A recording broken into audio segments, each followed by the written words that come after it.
Bible dit qu'il y a des personnages, des personnes, des êtres humains, comme nous qui ont été accouchés par des êtres humains, que Jésus a appelé, à qui il a confié l'évangile donc du salut de cette époque. Appelé ses apôtres. Et voilà ce qu'il leur dit. Que ce que vous lirez sur la terre sera lié dans les cieux. Et ce que vous délirez sur la terre sera délié dans les cieux. Ça veut dire que ce que les apôtres ont condamné dans l'adoration, Jésus-Christ a condamné. Donc le Père a condamné. Ceux sur quoi ils sont d'accord dans l'adoration, je dis c'est d'accord, et le Père est d'accord là-dessus. Et nous avons lu quelques versets confirmant qu'en dehors de l'adoration des apôtres de Jésus-Christ, il n'y a pas de salut. Toute adoration que vous faites, vous savez la refaire. Dieu s'en fout de votre sincérité. La seule sincérité, c'est de savoir est-ce que ce qu'on te place dans ton lieu de prière est conforme à la doctrine des apôtres. C'est tout. On va lire ça rapidement. Matthieu 7, 18 à 19. Et notre frère va prendre Jean 17, verset 2. Matthieu 16, verset 18 à 19. Et moi je te dis que tu es Pierre, et que sur cette pierre je bâtirai mon église, et que les portes du séjour des morts ne prévaudront point contre elle. Je te donnerai les clés du royaume des cieux, et ce que tu liras sur la terre sera lié dans les cieux, et ce que tu délieras sur la terre sera délié dans les cieux. Amen. Amen. Donc voici que Jésus s'est désengagé. Pendant au paradis, Jésus ne peut plus les faire. Est-ce qu'on comprend? On va penser que les gens là, ils osent parler. Ils osent. C'est quelle manière de parler ça? Non, c'est des gens là que la Bible a parlé, il va voir dans le dernier temps d'info. C'est pas nous on a commencé le dernier temps là. Les derniers temps ont commencé depuis que Jésus s'est né. Tout ce que je dis. Les derniers temps ont commencé depuis que les religions se disaient chrétiennes là sont nées. Donc s'ils sont venus vers minuit là-bas, c'est que vous êtes déjà pourris même dans le mensonge. C'est-à-dire que vous êtes âgés dans le mensonge. Vous avez grandi dans le mensonge. Vous avez vieilli dans le mensonge. Parce que nous là, on vient de commencer de mentir comme vous. Mais quand il n'y a pas de mensonge en nous, on va vous dire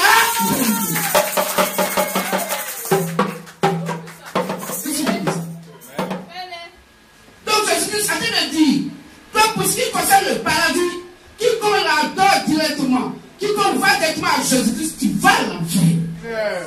Il pénètre pour toi. Parce que vous avez pris la lettre.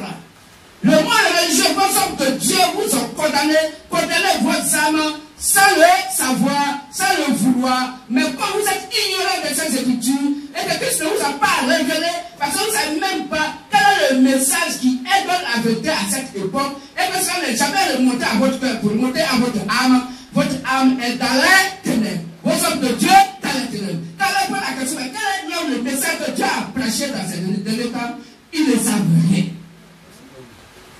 Amen. Amen. Ça vous dit de nos jours.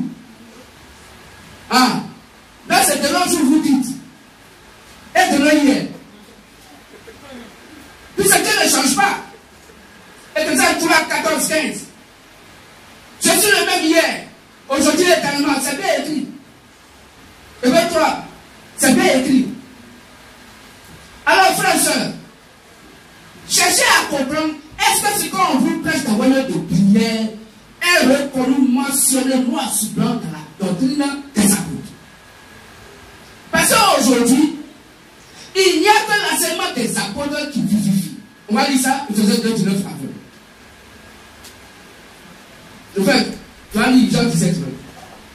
Prends Ephésiens 2, 19 à 20. Ephésiens 2, 19 à 20. Ainsi donc. Vous n'êtes plus des étrangers. Vous n'êtes plus des étrangers. Ni des gens du dehors. Oui. Mais vous êtes concitoyens des saints. Des saints. Gens de la maison de Dieu. Les gens de la maison de Dieu. Vous avez été édifiés. Vous avez été édifiés. Sur le fondement des apôtres et des prophètes. Attends, il a dit vous avez été édifiés sur le fondement de pape. Église catholique romaine. Église protestante. Église avec ajout. Il n'a même pas dit que vous avez été édifiés sur l'église de Jérusalem. Pourtant, la première église que le Saint-Esprit a mis sur place dans Acte 2 s'appelle l'église de Jérusalem. Et c'est bien écrit dans Acte 8, verset 1. Mais ici, il dit qu'on ne peut pas être édifié sur l'église. On doit être édifié par les apôtres et les prophètes. Jésus-Christ, c'est quoi? La pierre angulaire. Oh, qui est la pierre angulaire? Oui, c'est Jésus-Christ. Mais comme prenons Acte 4, verset 11, la pierre qu'on jetait ceux qui bâtissaient est devenue la principale de l'âme. Jésus-Christ est la pierre angulaire. Donc la pierre angulaire, c'est quoi? L'évangile, la doctrine des apôtres, c'est elle qui est la pierre angulaire. C'est cet évangile qu'il faut avoir en toi pour que tu puisses donc faire partie de la maison de Dieu. Pour que tu puisses faire partie de la maison de Dieu, la Bible va être alliée sur le sous-bâtiment. Donc tous ceux qui ne sont pas dans la doctrine des apôtres, toute maison qui est construite, dit que la maison c'est le corps humain vivant, alors toutes ces personnes-là ne sont pas appelées l'église de Jésus-Christ, mais l'église de Satan, des synagogues de Satan. Car Jésus-Christ reconnaît donc son fils et sa fille et sa maison de par l'évangile que les apôtres ont prêché. Pourquoi? Parce que l'évangile que les apôtres ont prêché, ils l'ont prêché par rapport à la pierre angulaire qui a été placée. Qui se bénisse. Or, la pierre s'appelle la révélation de la parole qui est Christ. Car Christ est le mystère caché de Dieu, donc révélé. Il est le mystère du Père révélé. Qui se bénisse. On peut accompagner notre Dieu. Verset 19. Verset 19. Acte 4, verset 19. C'est Acte 4. Non, on a déjà fini avec Acte 4. Qui se bénisse. Est-ce que tu as lu Acte 4 même? Acte 4, oui. Il faut le lire. Acte 4, verset 11. Verset 11, oui. Jésus est la pierre rejetée par vous qui bâtissez. C'est clair. Et qui est devenue la principale de l'angle. C'est clair. Donc quand Dieu parle de la pierre, il ne parle pas des cailloux. Quand il dit tu es pierre, si c'est pierre, je bâtirai mon église, il ne parle pas des Simon Pierre non plus.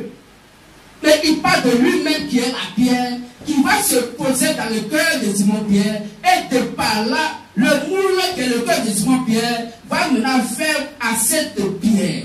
C'est pourquoi il dit que tu es pierre, si c'est pierre, je bâtirai mon église. Je ferai de toi un pécheur d'homme. Qui se bénisse. Est-ce qu'on s'oublie? Qui se bénisse. Donc, frères et sœurs, selon Jean 17, verset 20, il faut prendre Matthieu 16, 19, qu'on va lire. Jésus a remis les clés du paradis à ses disciples. C'est clair. Le Père n'a pas les clés. Le Fils n'a pas les clés. Les clés se trouvent dans la main des disciples de Jésus, appelés les apôtres. C'est pas une vérité que Dieu avait dit. Quand vous êtes édifiés sur le fondement posé par les apôtres et les prophètes, Jésus, c'est d'avoir la pierre angulaire. Quiconque adore sur Jésus directement, sans passer par les apôtres, va à l'enfer. Dans toute adoration que les apôtres ont condamnée, si c'est ça qui se fait dans ton œuvre de prière, tu vas à l'enfer. Dieu s'en fout de ta dîme. Dîme ne va pas au paradis. Offrande ne va pas au paradis. Si vous voulez jeter l'argent en l'air, Dieu n'a qu'à prendre. Dieu ne prendra pas parce que l'argent n'est pas pour Dieu. Mais l'argent est pour l'œuvre de Dieu. Pour que son œuvre avance. Pour le rendre populaire, il faut l'argent. C'est pourquoi il faut des offrandes, il faut la dîme. Parce que Dieu a dit dans la Bible que l'ouvrier veut son salaire. Alors nous qui sommes à la prédication, on va manger. Donc il s'accorde de nous qu'il a demandé de vous payer les dîmes. C'est pas pourquoi Dieu mange, Dieu est esprit, il ne mange rien. Imaginez. Qu'est-ce que c'est? On peut dire avec moi.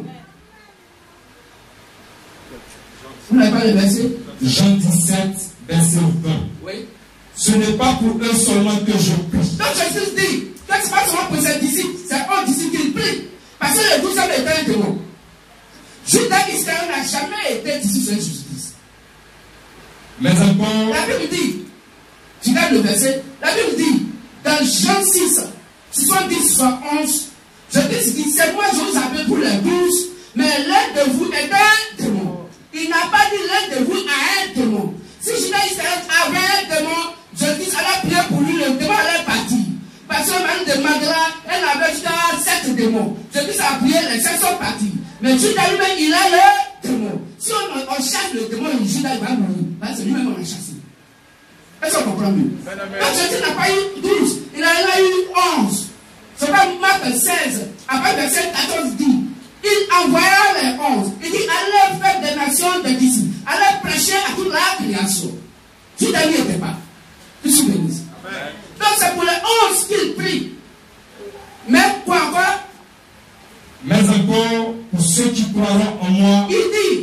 Ceux qui vont croire en Jésus-Christ, par leur parole. Par leur parole. Amen. C'est clair. Le plan, mon frère. Ce n'est pas pour eux seulement que je prie. C'est pas pour eux seulement que je prie. Mais encore, pour ceux qui croiront en moi, pour ceux qui croient en moi, Jésus-Christ, par leur parole. Mais de par eux, leur parole. Pourquoi? Quelle raison? Prenons Matthieu 16, 19. Matthieu 16, 19. Je te donnerai les clés du royaume des cieux. Et tu vas prendre Apocalypse 1, verset 17 à 18. Oui. Je te donnerai les clés du royaume des cieux. Donc Jésus dit, je donnerai les clés du royaume des cieux à toi, Pierre. Ce que tu liras sur la terre sera lié dans les cieux. Ce que donc tu vas condamner sur la terre, condamné dans les cieux. Et ce que tu délieras sur la terre sera délié dans les cieux. Et ce que tu n'as pas condamné sur la terre n'est pas condamné dans les cieux. Alors, verset 20. Alors, il recommanda aux disciples de ne dire à personne qu'il était le Christ. Donc nous comprenons que Jésus a remis les clés du paradis à qui? À Simon Pierre. Donc si quelqu'un veut aller au paradis, il faut passer par Simon Pierre, il faut passer par les apôtres. Quiconque ne passe pas par les disciples de Jésus-Christ, il va à l'enfer. Parce que Jésus-Christ n'a plus les clés du paradis, il n'y a que les clés de la mort et du séjour des morts. Dès que tu viens à lui directement, tu ne vois pas dans ton cœur l'évangile que les apôtres ont prêché, il va ouvrir l'enfer et tu rentres avec toi. On peut lire ça. Apocalypse 1, 17 à 18. Apocalypse 1, verset 17 à 18. Quand je le vis, je tombai à ses pieds comme mort. Oui. Il posa sur moi sa main droite en disant, ne crains point, je suis le premier et le dernier. Le premier et le dernier s'appelle comment? Jésus-Christ. Et le vivant. Le vivant c'est Christ, oui. J'étais mort. J'étais mort. Et voici. Et voici. Je suis vivant. Je suis vivant. Au siècle des siècles. Au siècle des siècles. Qui est-il là? Jésus-Christ. Je tiens les clés de la mort. Je tiens les clés de la mort. Et du séjour des morts. Oui, et que du paradis là. La suite. Amen. La suite. Continue la suite. La suite. La suite. Lis la suite. Ah, c'est moi. Écris donc les choses que tu as vues. Merci. Donc Jésus n'a pas les clés du paradis. Il n'a que les clés de la mort et du séjour de mort. Parce qu'il a déjà remis les clés du paradis à ses disciples appelés les apôtres. Ce sont ces clés que la Bible appelle la bonne nouvelle. Et que nous prêchons aujourd'hui. Pour vous communiquer aussi ces clés-là, qui est la doctrine des apôtres. C'est quoi la Bible dit? Que si les apôtres ont dit quelque chose, et que vous vous opposez à ça dans votre prière, Jésus ne vous connaît pas. Parce qu'il va te faire entrer au paradis au travers de l'évangile qu'ils ont prêché. Donc si tu as rejeté les apôtres, c'est lui que tu as rejeté, et le Père qui l'a envoyé, c'est lui que tu as rejeté. On dit ça, Luc 10, verset 16. Luc 10, verset 16. Qui se souvenez ça? Luc 10, verset 16. Celui qui vous écoute m'écoute. Donc Jésus dit, celui qui écoute ses disciples l'écoute. Et celui qui vous rejette me rejette. Donc si vous avez rejeté ce que les apôtres ont dit, vous avez rejeté Jésus-Christ. Et celui qui me rejette, rejette celui qui m'a envoyé. Et celui qui rejette Jésus-Christ, rejette le Père. Donc voici comment vos hommes de Dieu vous amènent à rejeter le Père en passant pas par la doctrine des apôtres. Toute fois que vous rejetez ce que les apôtres ont prêché, alors si vous êtes d'accord, vous n'êtes pas d'accord avec eux, si vous condamnez ce que les apôtres ont prêché, vous aussi vous êtes condamnés. C'est pas dans un même, il pouvait dire que si quelqu'un prêche un évangile, en Dieu, ce qu'eux ils ont prêché, qu'ils soient maudits, qu'ils soient anathèmes. Donc, vos hommes de Dieu font de vous des maudits et maudits sans le savoir. Ils vous amènent à la prostitution satanique. Parce que toute personne qui n'a pas la doctrine de Christ, il est l'évangile que les apôtres ont prêché, elle épouse la femme de Satan, et Satan lui fait la cour, et Satan devient son mari, alors que c'est Christ qui est notre époux, selon Isaïe 54, verset 5. Qui se souvient de ça? On peut lire le verset rapidement, si possible. Galates 1, 6 à 9. Je m'étonne que vous vous détourniez si promptement de celui qui vous a appelé par la grâce de Christ pour passer à un autre évangile. Non pas qu'il y ait un autre évangile, mais il y a des gens qui vous troublent et qui veulent renverser l'évangile de Christ. Mais quand nous-mêmes, quand un ange du ciel annoncerait un autre évangile que celui que nous vous avons prêché, qu'il soit anathème. Ils sont maudits. Nous Alors, l'avons dit. frère, merci frère. Alors, frères et sœurs, voici ce que les apôtres ont condamné. La prédication de la femme à la chair. Oui, Satan a changé de décor. Mais c'est le même esprit qui se manifeste. Les hommes religieux se disant, donc évangéliques, voilà appelé prophétesse. Et elle est là, la chair, elle prêcher l'évangile. Pourtant, la Bible devant la femme de prêcher selon 1 Corinthiens 14, 33 à 38. Selon 1 Timothée 2, 9 à 15. Selon Apocalypse 2, 19 à 20. Qui se bénisse. La femme à la chair. Les protestants disent, les soi-disant évangéliques disent que non, la femme va prêcher. Et ils donnent le nom prophétesse sous prétexte qu'il y a prophétesse qui est dans la Bible. Mais prophétesse ne veut pas tout prêcher la parole. Une prophétesse, son rôle, c'est de révéler les secrets de quelqu'un. Ce n'est pas pour prêcher l'évangile. Ils sont bénissent. L'Église catholique, on va l'appeler sœur. Mais c'est la même chose. Sœur. Et qui fait, qui prêche, qui dirige prière. Les hommes sont assis. Une sœur qui dirige prière. Une sœur qui dirige cantique. Une sœur qui prêche. Satan, dans le monde évangélique, va l'appeler prophétesse. Mais elle ne comprend pas le français de Dieu. La prophétesse, sur 1 Corinthiens 14, après verset 22 jusqu'au verset 28, la prophétesse, elle révèle les secrets de Dieu. Car la prophétie a pour rôle de révéler les secrets de Dieu. C'est la Bible. Donc voici qu'il y a un problème. Donc si dans moyen de prière, femme prêche, vous êtes foutu. Vous avez un problème avec Dieu. Parce que vous acceptez ce que la doctrine a condamné. Vous acceptez ce que les apôtres ont condamné. Ainsi, vous devenez la femme de Satan, la fiancée de Satan sans le savoir. Et vos enfants vont mourir par ignorance.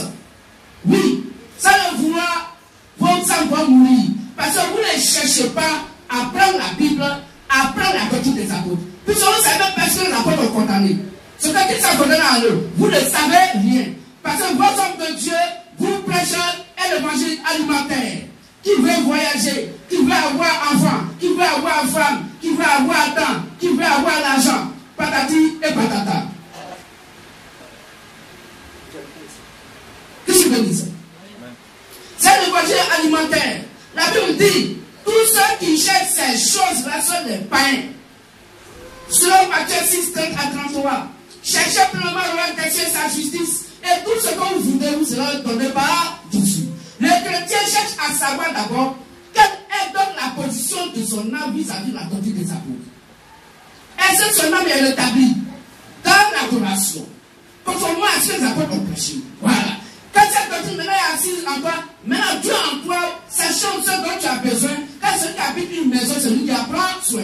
Si le Saint-Esprit est en vous, peut-être 3, 16 à 17, quand vous êtes le temps de Dieu et le Dieu habite en vous, Dieu en vous prend soin de sa maison. Et bien toi aussi dit que la maison de Dieu, c'est vous. Qu'est-ce que vous dites? Voici comment il sait des images avec le chrétien et la chrétienne. Dans la prédication de la femme est condamnée. Un homme qui donc baptise d'un nouveau, il y a un problème. Les apôtres n'ont pas fait ça. Et encore beaucoup d'autres choses. Donc tout à l'heure, si le Dieu permet, vous pouvez poser quelques questions là-dessus. C'est tout pour vous donner déjà sur quoi vous pouvez poser des questions. Alors que le temps Dieu l'a fait, donc nous bénissons. On va prendre le message du jour.